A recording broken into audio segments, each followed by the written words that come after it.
The movie starts with a girl running and hiding behind bushes, scared that something or someone is chasing her. Shockingly, she gets killed by someone who puts their hand on her shoulder. The story then shifts to a child care center where Yoo-mi is being observed. We wonder who has come to adopt a little girl, and it turns out to be Jia. Yoo-mi has adopted Jia as her sister, and both are orphans. Yoo-mi takes Jia to her aunt's place, which is a 5-star hotel outside of town where Yoo-mi's mom used to work. On the way to the motel, Yoo-mi notices a girl in a white outfit walking down the street. Yoo-mi doesn't pay much attention and continues walking. However, she encounters the same girl again during a long journey. When she looks in the side view mirror, she realizes the girl has the same face as the one we saw at the beginning of the film. Yoo-mi is unnerved and keeps staring at her. The girl, in turn, looks back at Yoo-mi, and her head sinks, creating a sense of fear in Yoo-mi. Suddenly, the girl disappears from the scene. While parking her car, Yoo-mi spots the mysterious girl, but she realizes there were no other females on her entire route. Confused by this strange occurrence, Yoo-mi decides to brush it off as a figment of her imagination and continues on to the hotel. Her main purpose is delivering Jia to her aunt, who owns the motel and decides to accompany them for a few days. As Yoo-mi and the hotel owner chat, Jia starts playing near room 405, drawn by a melody. A ball rolls out of the room, and Jia decides to go in. It later turns out that Jamie, who had been missing, had also entered room 405, her mother's room. Yoo-mi takes some toys from a cupboard and gives them to Jia. As Yoo-mi steps into another room, they start playing hide and seek.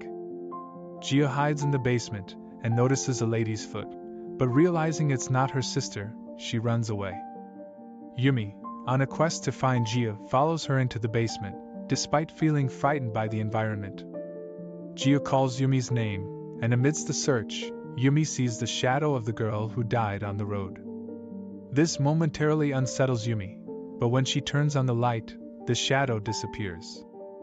Amidst all this chaos, Yoo-mi is eating dinner and questions who the mysterious lady was. At the same time, the hotel owner suggests to Yoo-mi that she should take Jia to a recreational park, a place Yoo-mi used to visit as a kid. After dinner, while they're chatting, Jia takes a nap on the sofa and is later carried into the bedroom by Yoo-mi. They notice a black shadow on the upper floor, seemingly watching them as if it's hunting them down. The next morning, Yoo-mi takes Jia to a leisure park, and they have a great time. Yoo-mi observes Jia seemingly talking to someone, but upon closer inspection, she sees no one there. When Yoo-mi asks about the conversation, Jia gestures and exclaims that a lady is asking her to play. Yoo-mi, thinking Jia is lying, takes her back to the hotel.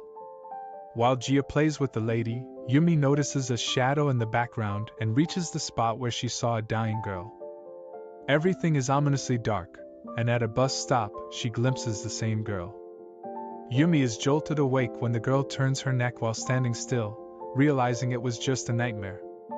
As Yoo-mi walks around the hotel, a waitress warns her not to have brought Jia there, claiming the hotel is haunted, and the staff has fled.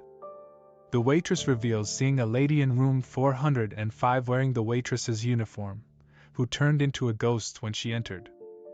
She explains that the ghost was the spirit of a woman who committed suicide in that room and begins recounting the details. Yoo-mi stops her because the lady was Yoo-mi's mother, and Yoo-mi doesn't want to hear anything about her. Following this, Yoo-mi checks on Jia and notices that Jia has damaged her favorite doll. Yoo-mi confronts Jia angrily, asking why she behaved that way. Jia denies any wrongdoing, insisting that the lady in room 405 shattered her favorite doll and is still standing behind Yoo-mi, giggling. Doubtful of Jia's story, Yoo-mi scolds her for lying. Later that night, Yoo-mi writes a letter to Jia, leaving Jia with the motel owner as she departs. Meanwhile, the waitress heads to the cellar and discovers a disturbing scene with a lot of blood. On her way home, Yoo-mi receives a call from the hotel owner, informing her that the waitress and Jia have gone missing. Yoo-mi returns to the hotel with a police officer, who suspects the waitress might have kidnapped Jia. Despite Yoo-mi's search efforts, she can't find Jia anywhere. In a park, she encounters a boy with one missing eye. The hotel owner joins her and brings Yoo-mi back to the motel. Upon waking up, Yoo-mi sees the waitress at the hotel entrance, not in uniform but dressed in Yoo-mi's clothes. The waitress claims that the lady in room 405 didn't commit suicide and knows everything about her death. After revealing this information, she leaves. Yoo-mi, in pursuit, discovers the waitress's lifeless body in her room, leaving her deeply concerned. When the police arrive, Yoo-mi watches them take the body away. Someone puts their hand on her shoulder, and she turns around, only to find no one there, leaving her puzzled and taken aback. Yoo-mi, deeply disturbed by the events, flees and is visibly shaken. During police questioning, she struggles to respond adequately, leading the authorities to accuse her of assaulting the waitress. They also accuse her of kidnapping Jiu, resulting in a travel ban imposed by the police. Returning to the hotel from the police station, Yoo-mi encounters the same boy with one eye missing.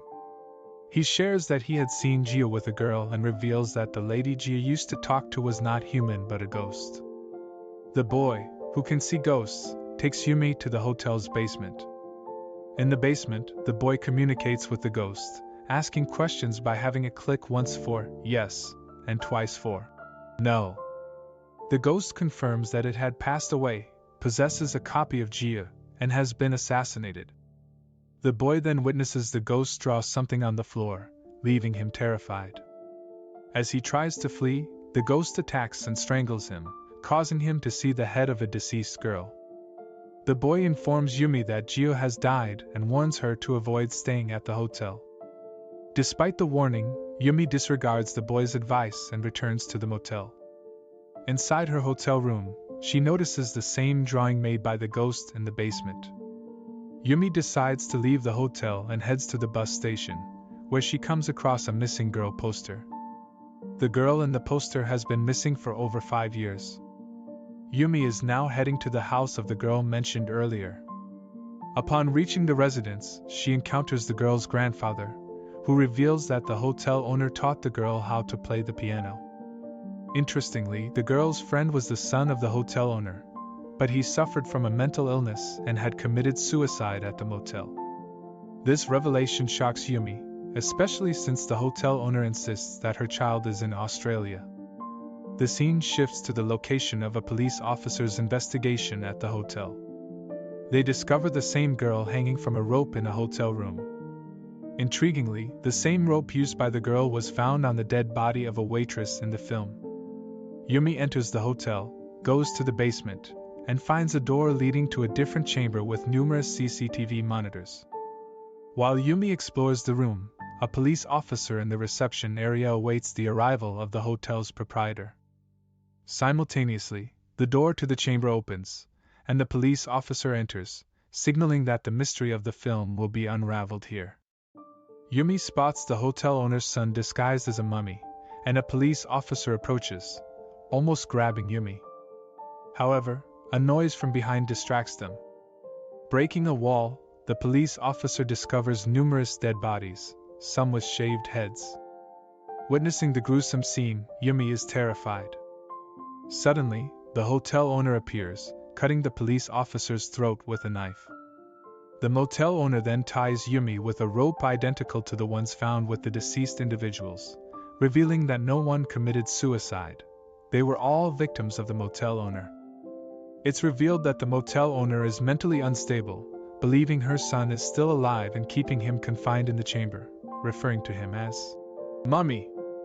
Anyone who witnessed her son or tried to investigate was killed by the hotel owner. The girl appearing near the bus stop was the motel owner's pupil, murdered by the owner for fleeing the scene involving her son. The girl's phantom continued to appear near the bus stop. The startling revelation unfolds that the motel owner was the one who attacked Yoo-mi's mother. When hotel staff started disappearing, suspicion fell on the hotel owner, prompting Yoo-mi to consider alerting the police. In response, the motel owner murdered her. Learning this, Yoo-mi felt a mix of sorrow and shock. The hotel owner goes further by cutting Yoo-mi's veins in an attempt to make it look like Yoo-mi committed suicide too. Despite this, Yoo-mi survives, regaining consciousness. Surprisingly, the rope around her neck loosens. Seizing the moment, Yoo-mi, still standing, strikes the motel owner, making her believe she's no longer in control. With the assistance of her mother's spirit, Yoo-mi rescues Jia. They plan to escape, but the threat remains as the hotel owner is still alive. Before facing the motel owner, Jia and Yoo-mi prepare to defend themselves. In a confrontation, Yoo-mi uses all her abilities to finally defeat the motel owner, ensuring their safety. Jia and Yoo-mi leave the hotel, encountering the ghost of Yumi's mother. In a heartfelt farewell, the hotel owner envisions herself at her deathbed with her son approaching. It's revealed that the motel owner has a mental illness. Yoo-mi now takes on the responsibilities of her sister, safely guiding Jia away from the haunting experiences at the hotel.